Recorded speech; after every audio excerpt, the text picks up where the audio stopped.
حدیث نبوی صلی اللہ علیہ وسلم۔ حضرت جابر رضی اللہ تعالیٰ عنہ بیان کرتے ہیں، رسول اللہ صلی اللہ علیہ وسلم نے فرمایا، بے شک اللہ تعالیٰ رمضان المبارک میں ہر روز و شب کئی غلام اور باندیاں جہنم سے آزاد کرتا ہے، اور بے شک رمضان المبارک میں ہر روز مسلمان کے لیے ایک دعا مقبول ہوتی ہے، وہ دعا مانگتا ہے تو اللہ تعالیٰ اسے قبول فرماتا ہے۔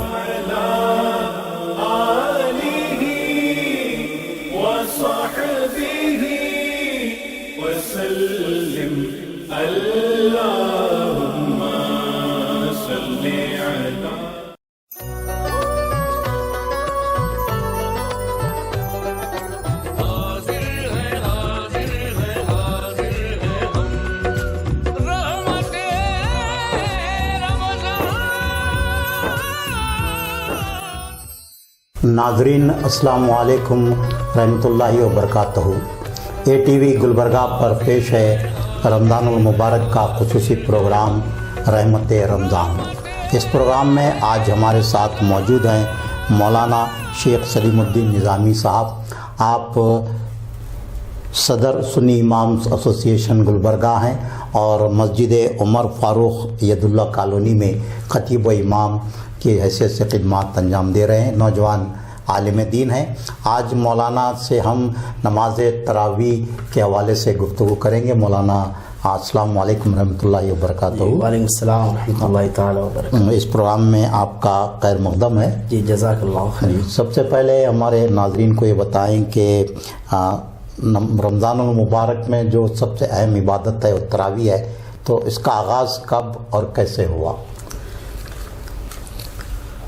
نحمده ونصلي ونسلم على رسوله الكريم اما بعد۔ اللہ تبارک و تعالیٰ کا لاکھ لاکھ شکر و احسان کہ اس نے ہمیں ماہ رمضان مبارک کی پھر سے ایک مرتبہ سعادتیں برکتیں عطا فرمائی، اور شکریہ جناب عزیز اللہ سرمد صاحب سینئر صحافی and chief incharge A T V Gulbarga کہ آپ سال ہر سال سے اس طریقے کے پروگرام لاتے رہ رہے ہیں، جس سے نہ صرف شہر گلبرگہ بلکہ اطراف اکناو اور کرناٹک کے مختلف علاقات میں رہنے والے لوگوں کو اس کے ذریعے سے بہت فائدہ ہو رہا ہے۔ تو جیسے کہ آپ نے سوال کیا کہ ماہ رمضان مبارک ایک اہم عبادت تراویح، اس کا آغاز اور یہ کس طریقے سے ایک اہم عبادت بنتی گئی ہمارے لیے۔ حضور پاک صلی اللہ علیہ وسلم کا یوں تو معمول راتوں میں نمازوں کا قیام کا تھا ہی، اس کے علاوہ بالخصوص بخاری شریف کی حدیث پاک ہے، اما عائشہ صدیقہ رضی اللہ تعالی عنہا روایت فرماتی ہیں کہ حضور پاک صلی اللہ علیہ وسلم رمضان کی ایک رات اٹھے اور آپ علیہ الصلوۃ والسلام مسجد نبی تشریف لے گئے، اور آپ نے نماز تراویح جس کو ہم صلاۃ اللیل یا قیام اللیل کہیں، تو آپ علیہ الصلوۃ والسلام نے نماز کو ادا فرمایا۔ تو صحابہ اکرام کو اس سے متعلق چند باتیں معلوم ہوئی کہ آپ علیہ الصلوۃ والسلام رات میں قیام یعنی نماز ادا کر رہے ہیں مسجد نبوی میں، تو کئی سارے صحابہ آپ کی اتباع میں وہاں پر جمع ہو گئے۔ آپ علیہ الصلوۃ والسلام کا معمول ایسے ہی رہا، دوسری رات بھی تیسری رات بھی، کہ آپ علیہ السلام مسجد نبی تشریف لے جاتے، ایک صحابہ اکرام وہاں پر آتے اور پھر وہ نماز تراویح کو وہاں پر ادا کیے جا رہے تھے باجماعت ہو کر۔ جب چوتھی رات آ گئی تو صحابہ اکرام کا ایک بڑا ہجوم مسجد نبی میں جمع ہو گیا اسی نماز کو ادا کرنے کے لیے، لیکن آپ علیہ الصلوۃ والسلام تشریف نہیں لائے، حتیٰ کہ صحابہ نے حضور پاک صلی اللہ علیہ وسلم کے دروازے پر دستک بھی دی صلاح کے نام سے، لیکن آپ علیہ السلام باہر تشریف نہ لائے، حتیٰ کہ صبح فجر ہوئی، آپ علیہ الصلوۃ والسلام نے نماز فجر کے بعد صحابہ کرام کو خطبہ دیا، اور آپ علیہ السلام نے فرمایا کہ رات میں تمہارا مجھے یاد کرنا مجھ پہ مخفی نہیں ہے، لیکن میرے نہیں آنے کی ایک وجہ یہ ہے کہ میں یہ چیز کو خوف کھا رہا تھا کہ میں باہر آؤں اور نماز کو تم کو پڑھاؤں جماعت کے ساتھ، اور اللہ تبارک و تعالیٰ کہیں وہ نماز کو تم پہ فرض نہ کر دے۔ فرض نہ ہو جائے تم پر اور اس کو ادا کرنے میں تمہارے لیے دشواری پیدا نہ ہو، اس لیے میں باہر نہیں آیا۔ لیکن آپ علیہ الصلوۃ والسلام نے مسلسل صحابہ اکرام کو اس بات کی ترغیب اور تعلیم دی کہ تم رمضان کی راتوں میں نماز تراویح کو اپنے اپنے گھروں میں ادا کیا کرو، اور اس کے بعد صحابہ اکرام کا معمول رہا کہ صحابہ اکرام رمضان کی راتوں میں نماز تراویح کی 20 رکعتوں کو اور اس کے بعد علیحدہ 3 رکعت کو صلاۃ الواجب جس کو واجب الوتر بھی کہتے ہیں اس کو اپنے اپنے گھروں میں ادا کرتے رہے۔ اب یہ جو نماز تراویح ہے اس کی کیا تعریف ہے، کیا اس کا حکم ہے کہ یہ کس یعنی واجب ہے یا پھر نفل ہے، کیا ہے اس جی تراویح یہ جمع ہے جس کا واحد آتا ہے ترویح۔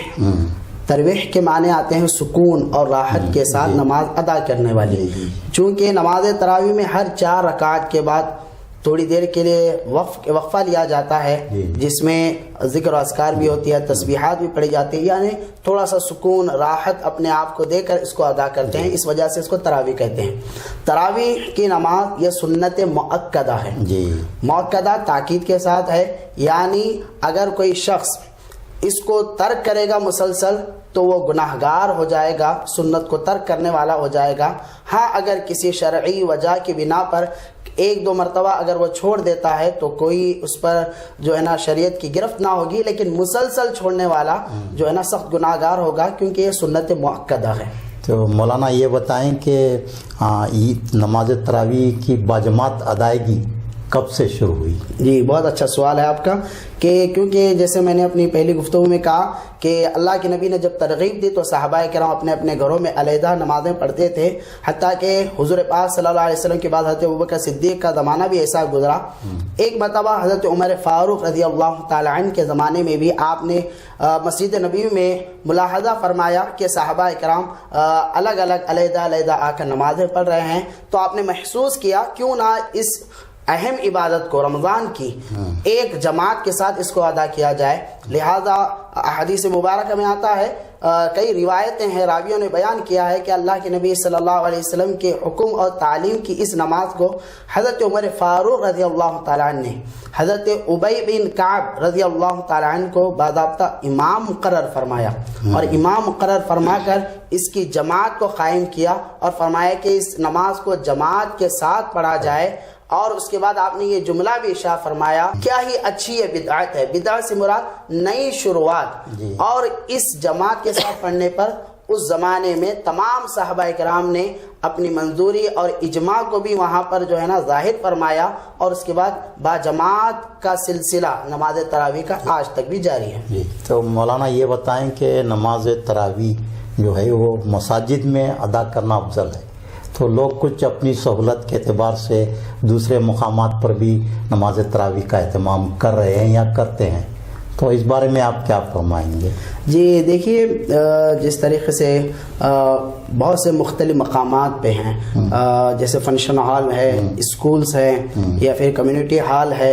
نہ صرف یہاں شہر گلبرگہ بلکہ میٹرو سٹیوں میں تو اس کا بہت زیادہ اہتمام ہوتا ہے، کوئی ریسٹورنٹ وغیرہ ہے تو وہ بھی لوگ اس کا اہتمام کرتے ہیں۔ ہونا تو یہ چاہیے کہ مساجد میں نماز تراویح کا اہتمام ہو، جہاں پر نماز کی برکتیں حاصل ہو تو مسجد میں پڑھنے کا اس کو ثواب بھی حاصل ہو جائے۔ لیکن اگر شرعی نقطہ نظر سے دیکھا جائے تو یہ ناجائز تو نہیں ہے، ہاں لیکن اہتمام مسجد میں ہونا یہ افضل ہے، یہ بہتر ہے۔ جی اب اکثر مساجد میں تراویح کی 2 یا 3 جماعتیں بھی ہونے لگی ہیں، جی تو اس کا کیا جواز ہے؟ جی یہ جو 2 نماز تراویح کی جماعتیں ہو رہی ہیں، 3 ہو رہی ہیں، اور اس میں مختلف انداز میں جو ہے نا نمازوں کا اہتمام ہو رہا ہے، ٹھیک لوگوں کی سہولتوں کے لیے ہے، تاکہ لوگ ایک سے زائد مرتبہ ثواب حاصل کریں، یا پھر علیحدہ دوسرے لوگ بھی جیسے بازار وغیرہ میں یا دیگر مصروفیات میں ہیں ان کا خیال کرتے ہوئے بھی اس طریقے سے جماعتیں قائم ہو رہی ہیں۔ علماء اس کی اجازت دیتے ہیں، جائز ہے، لیکن زیادہ ثواب کی اگر امید کے ساتھ ہے تو فبیہا، لیکن اگر اس کے علاوہ دوسری اس کے پیچھے اگر مقاصد ہیں تو اس پہ غور سہولت حاصل کرنے کے مقاصد، سہولت کے مقاصد ہیں، سہولت کے مقاصد ہیں تو ٹھیک ہے، کوئی مسئلہ اس میں زیادہ شریعت۔ بیک وقت ایک مسجد میں تراویح کی 2 جماعتیں ہو سکتی ہیں کیا؟